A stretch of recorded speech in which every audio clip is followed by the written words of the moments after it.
All right. So I am live now. Okay, so I'm sitting down because there's a lot of information that I want to talk about today. And I just want to be very calm and very centered in a particular place to do this. Because there's a lot here, as I said. So on August 25th, 2022, Mercury is going to change signs. So it's going to move into Libra. So Mercury was in Virgo from August 3rd through August 24th.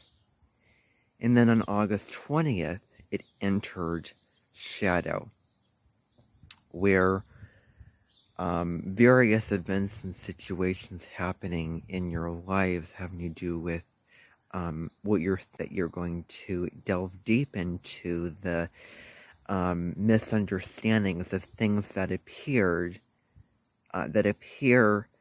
clear now, and going forward on a particular path, and then backtracking to then see where you need to reorient yourself and regroup and reformat. And when Mercury goes retrograde, it's really teaching all of us very, very valuable lessons.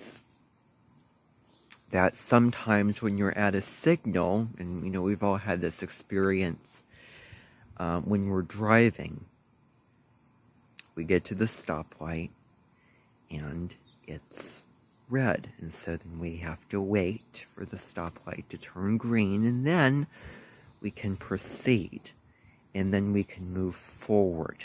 So that's kind of, Mercury retrograde. Mercury, the planet of how you think and how you perceive things in the environment, and how you process information that can turn into how you react to situations and how you speak as well. So any types of anything having to do with stimulation, interactions, written information, verbal information, any of those types of details is going to be really looked at during the Mercury retrograde, and it could go haywire, and maybe things, malfunction of, snafus or technical delays, setbacks, but it's all a matter of, of regrouping and seeing where you need to change various things that you before wouldn't see or feel the need to change. So it can really bring a lot of clarity to a lot of situations in life. But so for now, we have Mercury moving into Libra on the 25th of August. And so this is going to make our communication very nice, very sweet, very loving, very caring. If we're talking about oppositions in astrology, Libra is opposite to Aries. And so Aries is very much a self-oriented, self-driven sign, wanting to do things their own way, very, very assertive, and at the low level it can be aggressive, where if you're looking around, I don't want to wait for everybody to get to the stand. I want to be able to pay the money to get my, get the food that I need to eat for the next event. I don't want to wait for, Aries is, doesn't want to wait for someone on a lower speed scooter, electric scooter, to catch up with the Aries, for instance, on a more technologically advanced, faster scooter, or like, those streamlined engines, they just rocket across the island of Sodor. If you've ever seen Thomas and Friends, that's kind of the reference that I'm making. But so that's not Libra. Libra is very much about the other. So the first 6 signs of the zodiac is very much about yourself and how can you better yourself, and the sort of elements and pieces of the puzzle that you're sort of going about in your life. If you look at the first 6 signs, Aries is your divine right to be here, and your desires and your initiations. Taurus is your survival, material values and possessions, and it goes on and on with those other signs. Gemini, your mind, thinking, the intellect, your environment, how you're interacting with that environment. Cancer, your home, your family, your roots. Leo, your creativity, your spark, how you want to show off and shine your authentic light and really come from your heart. And then Virgo is self-care and organization and efficiency and physical health, your emotional health, and how you're really keeping yourself, really anything having to do with purity and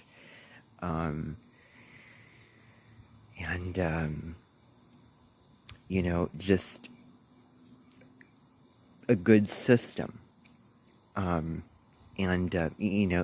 basically your details that you're maintaining.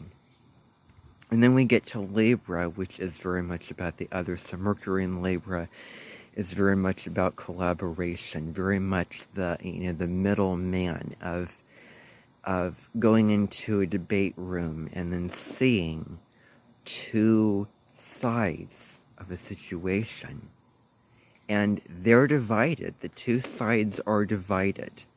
One's completely polarized on one side, very strong beliefs and feelings, and then the other is just on the other side, and they can't make peace. That's sort of a specific and general situation. Or if there's any family feud, or feud between 2 friends, or feud between a husband or a wife. Libra is not very much about, standing firm and standing upon the throne of your desires and defending it and going against the person, everything like that. And the polar opposite sign of Libra is Aries, and it's very much about the fighting for greater love and greater connection as the end result. But Libra really understands that to really give people what you're trying to give people and have it come across as a nice message and have them come closer to you and receive it, take your advice, and sort of join your team, then there are some rules. There are some refined beauty, beautiful, respectful rules to follow, like, being open to that other person, and, you share your ideas, the other person shares in the other ideas, and, coming to that, dispute, argument situation. Libra is very much about finding that middle ground, finding the compromise of taking, one side and the other side and putting it together, an agreement, the middle way, and peace, as well. So there could be more open-mindedness and, the yearning to collaborate, as I said before, and share.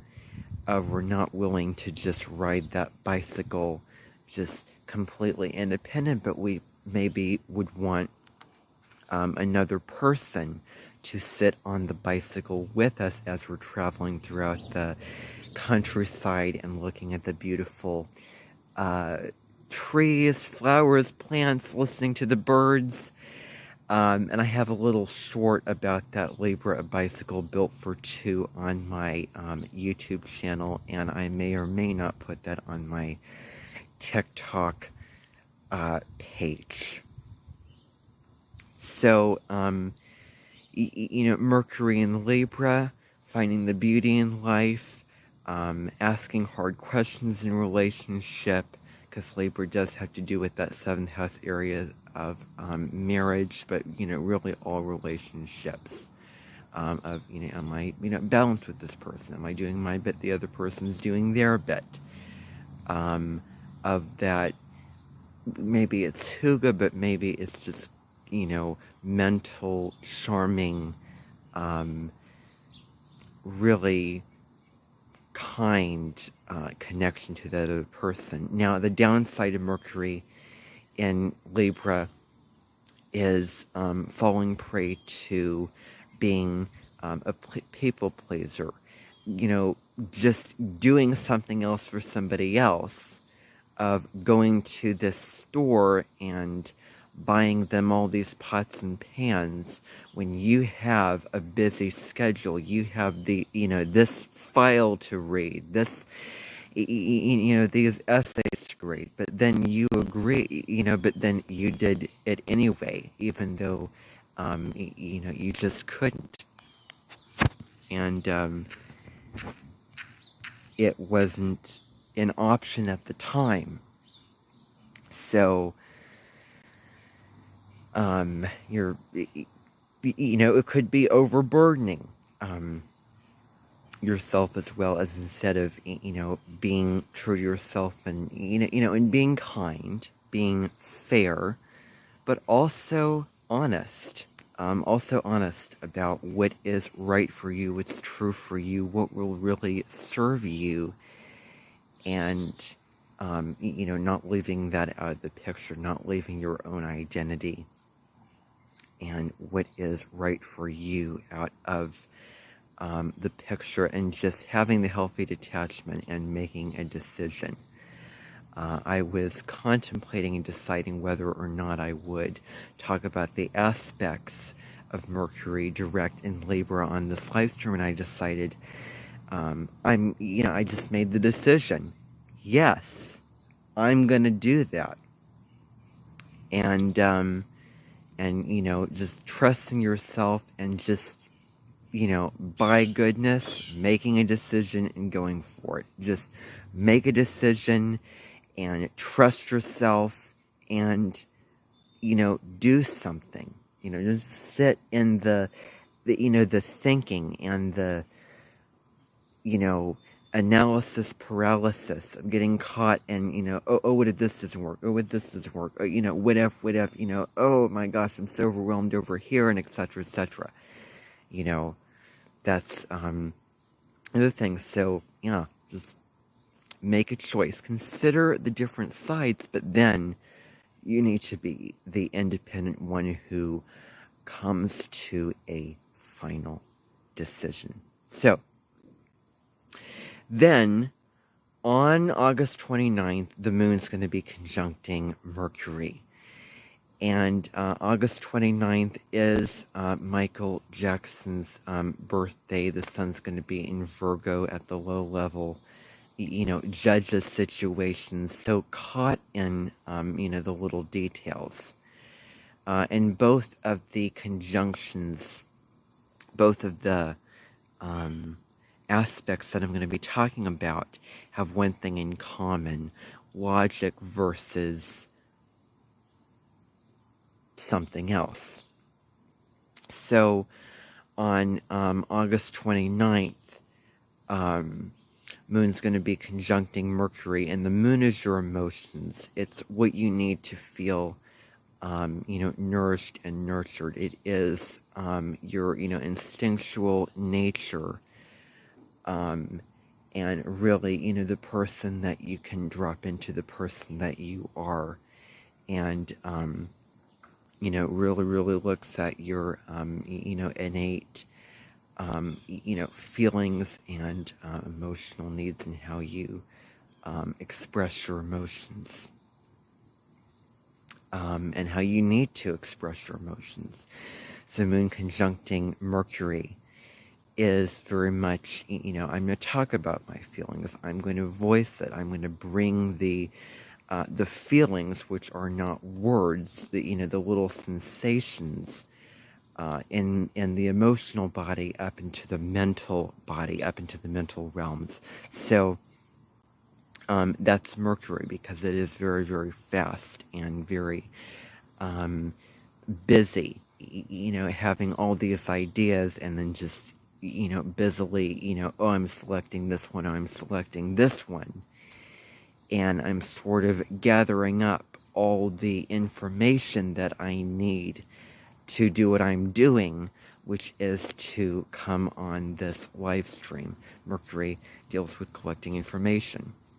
So Moon conjunct Mercury is really the balance, or the real need for the balance of, your emotions, and then your words, of the messages that you're sending to other people and yourself, the goals, the plans, the little ideas you have, and are they really lining up? This can be good to speak about your feelings, to really stand up and say, I'm really feeling this way for you. I really, I think it's best if we distance ourselves and take a break. I think it's best if you hear me out, because I'm trying to get something across. Really being assertive about what we need emotionally becomes very, very important. And,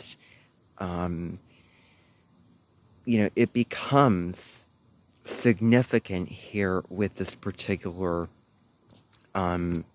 transit. So finding words to our emotions, and also sitting down and having a conversation, and really, understanding others and connecting with others in not only an emotional way, but also a mental way as well. So that's that.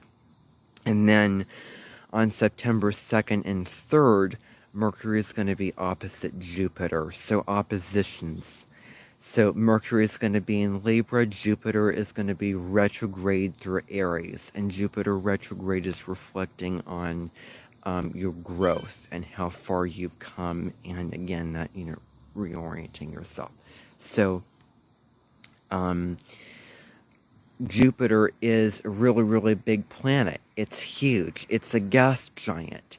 It wants to make everything big and loud, exaggerated. Like, we're only living this life only this many times. Let's make the most out of it. And really picking out a philosophy that can really grant you that life. Of viewing life in a very big picture and optimistic way, and just carefree, just enjoying the the travel and the excitement of the expansion of Jupiter. So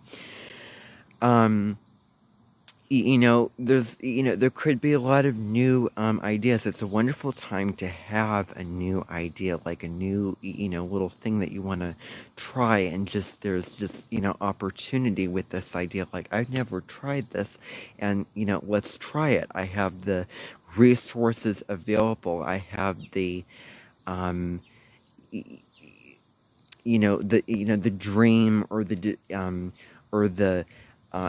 me currently wanting to do this, and communicate this, like, make a speech, or, write a novel, or start a blog, or, anything that brings you that high, enthusiasm and just golden, thirst for meaning and excitement as well, because Jupiter is, higher learning. In order for the plane to get up in the sky, then we have to, fill it up with enough fuel, and everyone has to be on board, and everything has to be taken care of, and then we can fly up in the sky and everything can be a success. Same with the balloon. So, go for it. Try new things. Be open to new opportunities, especially if it's anything have to do with, communication or travel. But, don't forget about in the details and making it work in the practical ways. So, thank you everybody for watching. Please subscribe, like, share this video, and hit the bell so you don't miss my latest uploads. Bye.